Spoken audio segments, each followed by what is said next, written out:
नमस्कार। Exam city 94 में आपका स्वागत है। आज फिर एक बार फिर हम उत्तराखंड की नई सीरीज शुरू करने वाले हैं जिसका नाम है उत्तराखंड के अंदर चंद्रवंश का इतिहास। पूरी जानकारी होगी, पूरा कंटेंट पढ़ाऊंगा और पूरी वीडियो जरूर देखें।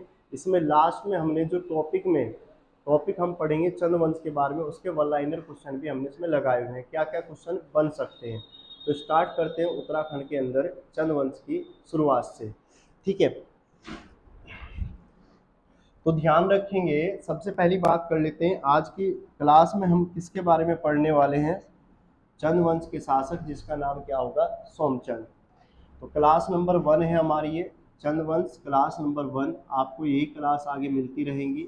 ठीक है, सबसे पहली बात कर लेते हैं हम उत्तराखंड के अंदर या कुमाऊं के अंदर चंद्रवंश की स्थापना किसके द्वारा की जाती है। तो ये तो सभी को पता होगा कि उत्तराखंड के अंदर चंद्रवंश की स्थापना सोमचंद के द्वारा की जाती है।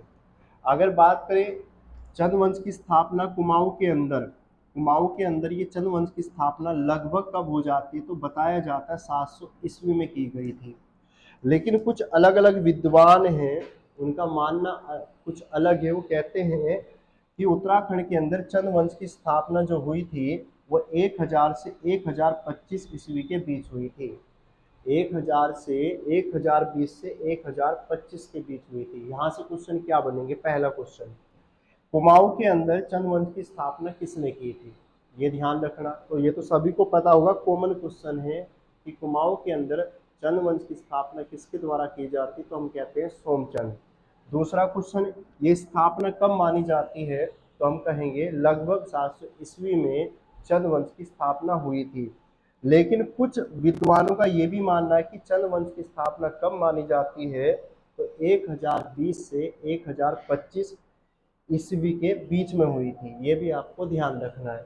इसके बाद अगर बात करें एटकिसन की, मैं बात करूं, एटकिसन हुए हैं और साथ में बद्रीदत्त पांडे। इन्होंने कहा है कि कुमाऊं के अंदर चंद्रवंश की स्थापना सोमचंद ने की थी। ध्यान रखना, एटकिसन और साथ में बद्रीदत्त पांडे जी क्या कहते हैं कि कुमाऊं के अंदर चंद्रवंश की स्थापना किसके द्वारा की जाती है? सोमचंद के द्वारा की जाती है। जबकि यहाँ पे हम देखते हैं एक व्यक्ति और आते हैं जिनका नाम है हर्षदेव जोशी और साथ में डब्ल्यू फ्रेजर, और इनके अलावा एक व्यक्ति और होंगे जिनका नाम क्या होगा? यशवंत सिंह कटोच, साथ में हैमिल्टन। कहते क्या है कि कुमाऊं के अंदर जो चंद्रवंश की स्थापना करते हैं वो कौन करते हैं, तो हम कहेंगे थोरचंद। अगर ये बात कौन कह रहे हैं? हर्षदेव जोशी, डब्ल्यू फ्रेजर, यशवंत सिंह कटोच और साथ में फ्रांसीसी हैमिल्टन ने ये बात कही कि उत्तराखंड के अंदर चंद्रवंश की स्थापना किसके द्वारा की जाती है? सोमचंद के द्वारा की जाती है। लेकिन अगर पेपर में पूछा जाए कि वास्तव में चंद्रवंश की स्थापना करने वाला कौन था, तो हम कहेंगे सोमचंद। सोमचंद के बारे में विस्तार पूर्वक पढ़ेंगे। अभी बेसिक बातें इनकी जान लेते हैं जो पूछ ली जाती है। तो पहला क्वेश्चन, एटकिसन बद्रीदत्त पांडे के अनुसार माना गया चंद्रवंश की स्थापना सोमचंद ने कर दी। हर्षदेव जोशी और साथ में डब्ल्यू फ्रेजर, यशवंत सिंह कटोच और हैमिल्टन के द्वारा ये कहा गया कि कुमाऊं के अंदर चंद्रवंश की स्थापना किसने करी थी? ये करी थी, तो ध्यान रखना, थोरचंद ने। अगर बात करें यहाँ पे बेसिक क्वेश्चन की बात करें कि चंद्रवंश का संस्थापक कौन था या चंद्रवंश की स्थापना किसके द्वारा की जाती है, तो ध्यान रखना चंद्रवंश की स्थापना कुमाऊं के अंदर सोमचंद के द्वारा की जाती है, जिसका कार्यकाल हम देखेंगे 700 ईस्वी से लेके 721 ईस्वी तक सोमचंद का कार्यकाल रहेगा। सोमचंद कहाँ से आया था, तो ये भी ध्यान रखना, सोमचंद कहाँ से आया था? झूसी प्रयाग से आया था। और किसकी यात्रा पे आया था? बद्रीनाथ। जब बद्रीनाथ की यात्रा पे आया तो इसके साथ में कितने लोग आए थे, तो ध्यान रखना 27 लोग इसके साथ में आते हैं। और इसने क्या किया था? सोमचंद ने क्या किया, यानी ब्रह्मदेव कत्तूरी शासक हुए जिनका नाम क्या है? ब्रह्मदेव। ब्रह्मदेव की पुत्री से क्या कर लिया इन्होंने? विवाह कर लिया। और इस तरह से कुमाऊं के अंदर चंद्रवंश की स्थापना मानी जाती है किसके द्वारा? सोमचंद के द्वारा। तो ध्यान रखेंगे चंद्रवंश का संस्थापक सोमचंद, कार्यकाल रहेगा 700 से 721। सोमचंद कहाँ से आया था? झूसी प्रयाग से आया था। किसकी यात्रा पे आया था? बद्रीनाथ की यात्रा पे आया था। और अगर पूछ ले सोमचंद के साथ में कितने लोग आए थे, तो 27 लोग आए थे। सोमचंद ने किसकी किसकी पुत्री से ब्याह कर लिया था, तो हम कहेंगे ब्रह्मदेव, और ये ब्रह्मदेव कहें तो हम कत्री वंश का शासक था, इसे अत्याचारी शासक के नाम से भी जाना जाता है। इसके बाद ब्रह्मदेव ने सोमचंद को कितने बीघा जमीन दान की? जब इसने सोमचंद की लड़की से ब्याह कर लिया तो जब सोमचंद ने ब्रह्मदेव की लड़की से ब्याह कर लिया तो सोमचंद को ब्रह्मदेव ने कितने बीघा जमीन दी थी? तो ध्यान रखेंगे 15 बीघा इसे जमीन दी थी। अगर बात करें झूसी में चंद वंश की स्थापना, या झूसी में हम कहेंगे झूसी में चंद वंश की राजधानी, ध्यान रखेंगे ये राजधानी कहाँ थी इनकी? प्रतिष्ठान। जब सोमचंद कहाँ से आया? झूसी प्रयाग से आया, तो उसकी राजधानी कहाँ थी? तो हम कहेंगे प्रतिष्ठान। ये जरूर ध्यान रखें। अगर बात करें चंपावत में राजबुग्गा किले का निर्माण करवा दिया किसने? सोमचंद ने। जब आया यहाँ पे ब्रह्मदेव की लड़की से ब्याह कर लिया और उसे 15 बीघा जमीन दहेज में मिल जाती है, और साथ में फिर क्या करता है सोमचंद? एक किले का निर्माण करवाता है जिसका नाम था राजबुग्गा का किला। और कई बार पूछा भी गया है एग्जाम में कि उत्तराखंड के अंदर राजबुग्गा का किला कहाँ से है, तो राजबुग्गा का किला कहाँ आता है? तो चंपावत में आता है, ये जरूर ध्यान रखने। अगर बात करें सोमचंद ने चराल पदों की नियुक्ति भी की थी, सोमचंद ने चराल पदों की नियुक्ति भी की थी, ये भी याद रखेंगे। 4 किलेदार, जब सोमचंद ने राजबुग्गा किले का निर्माण किया तो उसकी सुरक्षा के लिए 4 किलेदार बनाए, जिसमें कारकी, बोहरा और साथ में तड़ागी और साथ में इसके चौधरी। ये चौधरी क्या करते थे? इनकी किले यानी चराल जो किला था राजबुग्गा का किला, उसके किलेदार नियुक्त करे इसने। किसने करे थे ये? ध्यान रखेंगे सोमचंद ने, इतना जरूर ध्यान रखना। इसके बाद अगर मैं बात करूं यहाँ पे कि सोमचंद ने अपने साम्राज्य का विस्तार करने के लिए सबसे पहले कहाँ आक्रमण कर दिया? सोमचंद ने जैसे ही सोमचंद कुमाऊं के अंदर चंद्रवंश की स्थापना करेगा, साथ में हम देखेंगे राजबुग्गा किले का निर्माण करेगा, तो अब वो अपने साम्राज्य का क्या करेगा? विस्तार करेगा। विस्तार करेगा तो सबसे पहले कहाँ आक्रमण कर दिया इसने? दूनाकोट के राजा जिसका नाम रावत, और कहीं कहीं लिखा हुआ है भाई रावल, कहीं कहीं लिखा हुआ है रावल, रावल के साथ में इसने युद्ध किया और दूनाकोट पर क्या कर लिया? अधिकार कर लिया। तो ध्यान रखेंगे अगर पूछ लिया जाए कि बताएं सर्वप्रथम सोमचंद ने किसके साथ में युद्ध किया था, तो हम कहेंगे दूनाकोट के राजा जिसका नाम क्या था? रावल था। ठीक है, रावल ना हो तो हम कहेंगे रावत को भी कह सकते हैं। इस आक्रमण में सोमचंद के सेनापति का नाम क्या था? तो ध्यान रखना कालू तड़ागी, इसने इसका साथ दिया था। सोमचंद के समय में हम देखेंगे मेहरा और फरत्याल जो जाति के लोग थे, इन्हें क्या बनाया गया? मंत्री और सेनापति बनाया गया। यानी सोमचंद ने अपने दरबार में मेहरा और फरत्यालों को क्या बनाया था? मंत्री और सेनापति बनाया। मेहरा लोगों का जो स्थान था वो कहाँ था? कटोलगढ़ था, और फरत्याल लोगों का स्थान जो कहा जाता डोंगरी था। ये भी ध्यान रखना है। अगर यहाँ पे बात करें हम सोमचंद की, सोमचंद ने यानी मेहरा और फरत्यालों को क्या बनाया? अपना मंत्री, और साथ में क्या बनाया? सेनापति बनाया। मेहरा लोग कहाँ रहते थे? कटोलगढ़ में रहते थे। फरत्याल लोग कहाँ रहते थे? डोंगरी गांव, डोंगरी में रहते थे। और अगर बात करें सोमचंद ने कुमाऊं के अंदर पहली बार पंचायती राज व्यवस्था की भी शुरुआत की। सोमचंद ने कुमाऊं के अंदर पंचायती राज व्यवस्था की भी शुरुआत की थी, ये भी ध्यान रखना है आपने। इसके बाद अगर बात करें सोमचंद ने कुमाऊं में बूढ़ा और सयाणों की नियुक्ति की, बूढ़ा और सयाणों की नियुक्ति की। इन बूढ़ा और सयाणों का काम क्या होगा? गांव से कर को एकत्र करेंगे, गांव से कर को एकत्र करेंगे और कहां तक पहुंचाएंगे? राजधानी अर्थात राजा के पास पहुंचाने का काम किसका था? बूढ़ा और सयाणों का। ये भी ध्यान रखना है। ठीक है, सोमचंद एक मांडलिक राजा कहते हैं, मांडलिक राजा था। मांडलिक राजा उसे कहा जाता है जो किसी राजा के अधीन रहकर काम करे, उसे मांडलिक राजा कहा जाता है। अगर बात करें ये किसके अधीन काम करता था? डोटी के राजाओं के अधीन काम करता था। कौन करता था? सोमचंद। इसलिए हम इसे क्या कहेंगे? मांडलिक राजा कहेंगे। मांडलिक राजा, ये बता ही दिया मैंने। मांडलिक राजा उन्हें कहा जाता था जो किसी बड़े राजाओं के अधीन रहकर क्या करे, काम करे, उसे क्या कहा गया, मांडलिक। यहाँ पे ये भी ध्यान रखना आपने कि डोटी के राजाओं को क्या कहा जाता था, रैका या राई कहा जाता था। डोटी के राजा अर्थात नेपाल की बात करूं, नेपाल के राजाओं को क्या कहा जाता है, रैका या राई कहा जाता था। आपको एक कमेंट करके बताना है कि उत्तराखंड के अंदर कुमाऊं में रैका प्रणाली अपनाने वाला चंद शासक कौन था, यह आपको कमेंट करके बताना है, ठीक है। तो ध्यान रखना, अगर कुमाऊं के अंदर रैका प्रणाली अपनाने वाला कौन था तो ध्यान रखेंगे लक्ष्मीचंद। ये कौन था, लक्ष्मीचंद था, ये भी ध्यान रखना। और एक इसका पुत्र कहा जाता है, रुद्रचंद का पुत्र था। रुद्रचंद के दो पुत्र कहे जाते हैं, एक का नाम था लक्ष्मीचंद और दूसरे का नाम ध्यान रखना जिसे कुमाऊं का धृतराज भी कहा जाता है, शक्ति गोसाई। ये जरूर ध्यान रखना है। डोटी के राजाओं का जो वंश था उसे क्या कहा गया, मल, और वहां के राजाओं को बोला गया मलवंशीय।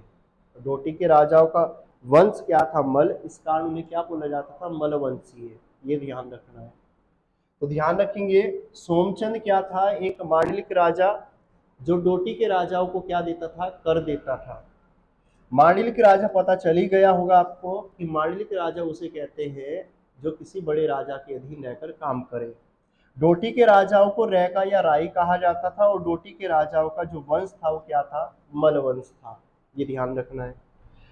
इसके बाद सोमचंद के समय डोटी का राजा हम कहेंगे कौन था, तो जयदेव मल डोटी का राजा कहा जाता है। और पहला मलवंशी राजा अगर हम कहें, डोटी का पहला मलवंशी राजा, इसका नाम क्या था, वामदेव। और इस वामदेव की राजधानी कहाँ थी, चंपा। इस वामदेव की राजधानी कहाँ थी, चंपा थी।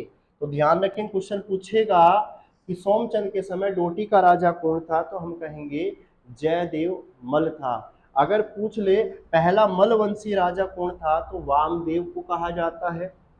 अगर वामदेव की राजधानी कहाँ थी, तो हम कहेंगे चंपा इसकी राजधानी थी। और सोमचंद ने अभी अभी हमने पढ़ा चौथानी ब्राह्मणों की नियुक्ति की, चौथानी ब्राह्मणों की नियुक्ति करने वाला भी चंदों में, तो हम कहेंगे कौन था, तो ध्यान रखना सोमचंद था। इसके बाद और राजा भी चौथानी ब्राह्मणों की नियुक्ति करेंगे। जैसे हम पढ़ते हैं अजय पाल गढ़वाल क्षेत्र में 16 ब्राह्मण की नियुक्ति करता है। तो ऐसे सोमचंद ने भी उत्तराखंड के अंदर चौथानी ब्राह्मणों की नियुक्ति की थी। इसके बाद अगर बात करें चौथानी ब्राह्मण में कौन कौन शामिल थे, तो ध्यान रखना पांडे जो लोग होते थे वो राजगुरु या पुरोहित पद पर हुआ करते थे, राजगुरु या पुरोहित पद पे होते थे। बिष्ट लोग थे, जो बिष्ट लोग यह करतार का कार्य करेंगे। करतार का मतलब यानी जो परगना वगैरह होता था वहां पे काम करते थे, जिनका काम क्या होता था, पटवारी के समान। यानी ध्यान ये रखना है कि सोमचंद ने चौथानी ब्राह्मणों की नियुक्ति करी थी, चौथानी ब्राह्मणों की नियुक्ति करी, जिसमें पांडे, जोशी, सिमल्टिया और साथ में जोशी थे, बिष्ट और जोशी थे। ये ध्यान रखना। अगर जोशी का काम क्या होगा, इनका काम ये होता था, दीवान पद पर होते थे, अगर कहीं मार धाड़ हो जाए, लड़ाई झगड़े हो गए, तो उन पे कंट्रोल रखते कौन थे, तो ध्यान रखेंगे जोशी। ये भी ध्यान रखना है आपको। इसके बाद अगर मैं बात करूं, सोमचंद ने कुमाऊं में ऐपण कला की शुरुआत भी की थी। सोमचंद ने कुमाऊं में ऐपण कला की शुरुआत भी की। पूछ लेगा कुमाऊं के अंदर ऐपण कला की शुरुआत करने वाला कौन था, तो हम कहेंगे सोमचंद था। उत्तराखंड में ऐपण गल के नाम से जाना जाता मानसी खाती के नाम से जाना जाता, पेपर में पूछा गया है। सोमचंद के बाद उसका उत्तराधिकारी जिसका नाम क्या था, आत्मचंद, ये गद्दी पे बैठा और इसे कहेंगे हम कुमाऊं का दूसरा राजा कहेंगे। कुमाऊं का दूसरा राजा किसे कहा जाता, तो हम कहेंगे आत्मचंद। किसका लड़का है, तो हम कहेंगे सोमचंद का लड़का है। इसके बाद अगर बात करें हम यहाँ पे आत्मचंद की बात करूं, आत्मचंद कुमाऊं के अंदर चंद्रवंश का दूसरा राजा होगा। और ये हम कहेंगे सोमचंद की, अगर हम कहें इसकी माता का नाम क्या था, कस्तूरी रानी। कस्तूरी रानी की अगर मैं बात करूं, ये सोमचंद की दूसरी पत्नी होगी। साथ में इसका कार्यकाल, आत्मचंद का कार्यकाल 19 वर्ष का होगा। और आत्मचंद के बाद जो कुमाऊं का तीसरा राजा बनेगा वो कौन बनेगा? पूर्णचंद। आत्मचंद के बाद कुमाऊं का तीसरा राजा कौन बनेगा? पूर्णचंद। तो जरूर ध्यान रखना, अगर कहता है कि कुमाऊं के अंदर चंद वंश का दूसरा राजा कौन हुआ, तो हम कहेंगे कुमाऊं का दूसरा राजा हुआ आत्मचंद हुआ। और आत्मचंद की मैं बात करूं, कस्तूरी रानी का पुत्र है, 19 वर्ष का कार्यकाल है। और आत्मचंद के बाद कुमाऊं का जो तीसरा राजा बनेगा वो बनेगा पूर्णचंद। पूर्णचंद की बात करें तो पूर्णचंद का जो कार्यकाल होगा 740 से 758 ईस्वी तक होगा। पूर्णचंद कुमाऊं में चंद्रवंश का तीसरा राजा होगा। शिकार खेलने का शौकीन है, कौन है? तो हम कहेंगे पूर्णचंद। शिकार खेलने का शौकीन था पूर्णचंद। राजपाट पे कोई ध्यान नहीं दिया करता था और अत्यधिक सबसे ज्यादा जो खर्चा करता था ये शिकार खेलने पे कर देता था। इसने क्या किया, अपना राजपाट अपने पुत्र जिसका नाम क्या था? इंद्रचंद, इंद्रचंद को सौंप दिया और पूर्णागिरी की सेवा में लग जाता है कौन? पूर्णचंद। तो पहला राजा हमने पढ़ा सोमचंद, दूसरा राजा पढ़ा आत्मचंद, तीसरा राजा हो गया पूर्णचंद। शिकार खेलने का शौकीन था पूर्णचंद। और इसके बाद अगला राजा जो बढ़ने वाला होगा वो होगा इंद्रचंद। इंद्रचंद की बात करूं, ये होगा, ध्यान रखना, ये पूर्णचंद का पुत्र होगा। ये चंद्रवंश का चौथा राजा कहा जाएगा इसे। इसने एक प्रथा चलाई जिसका नाम था पटरंग प्रथा, झूठ बोलने की प्रथा। शुरू करने वाला चंद शासक जो कहा जाता है तो हम कहेंगे वो कौन था? इंद्रचंद। इसका मानना ये था कि जितना ज़्यादा झूठ बोलोगे उतना ज़्यादा रेशम अच्छा होगा, रेशम की खेती बहुत ज़्यादा होगी। तो ध्यान रखना, झूठ बोलने की प्रथा जिसे नाम दिया पटरंग प्रथा, ये शुरुआत करने वाला कौन था? तो हम कहेंगे इंद्रचंद। इसे घमंडी राजा कहा जाता है, स्वयं में घमंड करता था ये, स्वयं में क्या करता था? घमंड करता था। ये भी ध्यान रखना भाई, यह स्वयं को इंद्र के समान समझता था, यह स्वयं को इंद्र के समान समझता था। कौन समझता था? तो हम कहेंगे इंद्रचंद, घमंडी राजा कहेंगे। झूठ बोलने की प्रथा चलाई इसने, ये ध्यान रखना। इसके बाद आ जाते हैं, इसने क्या किया? रेशम व्यापार को बढ़ावा देने के लिए इसने चीन से क्या किए? व्यापारिक संबंध बनाए और साथ में क्या कर ली? चीन में ही शादी कर ली।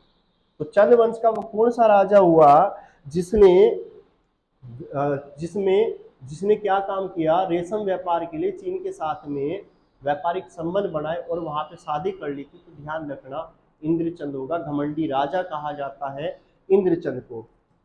उत्तराखंड में रेशमी कारखानों की शुरुआत करने वाला भी कौन था? तो इंद्रचंद था। इंद्रचंद का उत्तराधिकारी होगा संसार चंद। इंद्रचंद का भी उत्तराधिकारी होगा तो हम कहेंगे संसार चंद। अगर बात करूं मैं इसके बाद, इंद्रचंद के बाद अगला राजा संसार चंद बना, लेकिन क्या है? संसार चंद की कोई विशेष जानकारी नहीं मिलती, इनके प्रमाण नहीं मिलते। कुछ ऐसे राजा होंगे चंदों में जिनके प्रमाण नहीं मिलते या जिन्होंने कोई विशेष काम नहीं किया तो उनके बारे में नाम कट जाते हैं। ठीक है, तो मेन राजा हमने पढ़ने यहाँ पे। अगर बात करें संसार चंद के बाद अगला राजा कौन बना? तो सुधाचंद। सुधाचंद के बाद बनेगा हरिचंद। हरिचंद के बाद बनेगा वीणाचंद। वीणाचंद को विलासी राजा कहा जाता है, वीणाचंद को विलासी राजा के नाम से जानते हैं। भाई ध्यान देना जरा, संसार चंद की भांति सुधाचंद, हरिचंद की भी कोई विशेष जानकारी नहीं मिलती। हमें तो वो पढ़ना है एग्जाम में, जो हमारे एग्जाम हमें वो पढ़ना है जो कहीं बुकों में लिखा हो। इनके बारे में कोई विशेष जानकारी नहीं मिलती, इस कारण इनके बारे में हमें नहीं पढ़ना है। ठीक है, इसके बाद वीणाचंद के बारे में कभी कभार पूछ लेता है, विलासी राजा कहा जाता है वीणाचंद को। वीणाचंद ने अपने साम्राज्य पर कोई विशेष ध्यान नहीं दिया और इसी के समय लग जाता है खसिया राज। इसके समय खसों ने क्या कर दिया? आक्रमण कर दिया। ठीक है, पूछ लेगा विलासी राजा किसे कहा जाता, तो हम कहेंगे वीणाचंद। वो कौन सा चंद शासक हुआ जिसके समय में खसिया राज लग जाता है, तो खसों ने आक्रमण कर दिया था, तो हम कहेंगे वीणाचल था। वीणाचंद के समय में खसों ने क्या कर दिया, आक्रमण कर दिया और चंपावत पर क्या कर लिया, अधिकार कर लिया। खसिया राज किसके समय लागू हो जाता है, तो वीणाचंद। वीणाचंद एक ऐसा राजा होगा जिसने अपने साम्राज्य पर कोई ध्यान नहीं दिया, तो इसके आसपास के जो लोग थे यानी खस जाति के लोग थे, उन्होंने क्या कर दिया, कुमाऊं पर आक्रमण कर दिया और जिस कारण यहाँ पे क्या लग जाता है, खसिया राज लग जाता है। ठीक है, ये भी पूछा जाता है वीणाचंद को खस राजा जिसका नाम क्या है, बीजड़, और दूसरे का नाम क्या है, जीजड़, इसने हराया था। बीजड़ और जीजड़ ने हराया और खसों ने कुमाऊं पर लगभग कितने वर्षों तक राज किया, तो ध्यान रखना 200 वर्षों तक राज किया। इसलिए कोई भी विशेष ध्यान नहीं दिया। और इसके अगर पूछ ले इसकी हत्या करने वाले कौन थे, तो ध्यान रखना बीजड़ और जीजड़, इसे हराने वाले कौन थे, बीजड़ और जीजड़। अब होता क्या है, अब खसिया यहाँ पे हम देखेंगे लगभग 200 वर्षों तक कुमाऊं के अंदर जो कुमाऊं वाला एरिया था, इस पर क्या रहा, खसिया राज। खसिया राज कितने वर्षों तक रहा, तो हम कहेंगे 200 वर्षों तक। इसके बाद अगला राजा जो बनेगा वो कौन बनेगा, वीरचंद। वीरचंद का टाइम पीरियड होगा 1065 से 1080 के बीच होगा।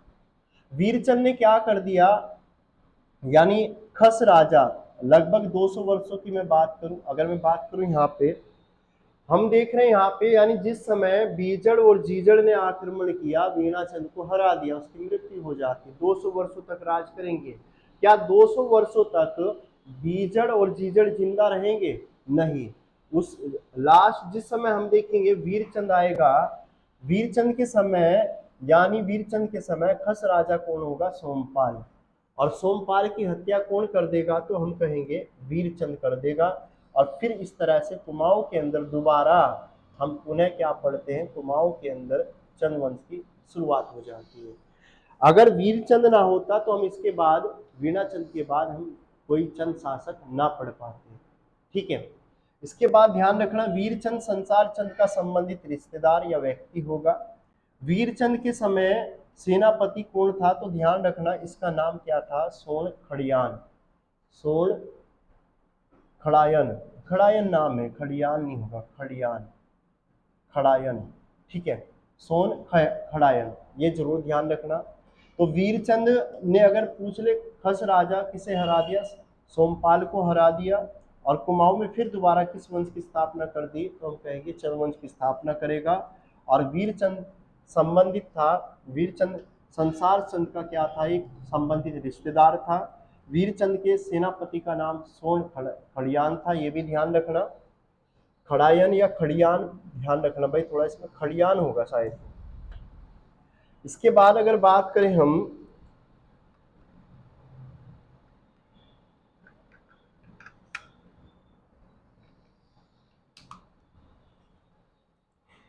अरे यार चलो चल गया। अब इसी दौरान हम देखेंगे 1223 में डोटी का एक राजा होगा जिसका नाम था कराचल देव।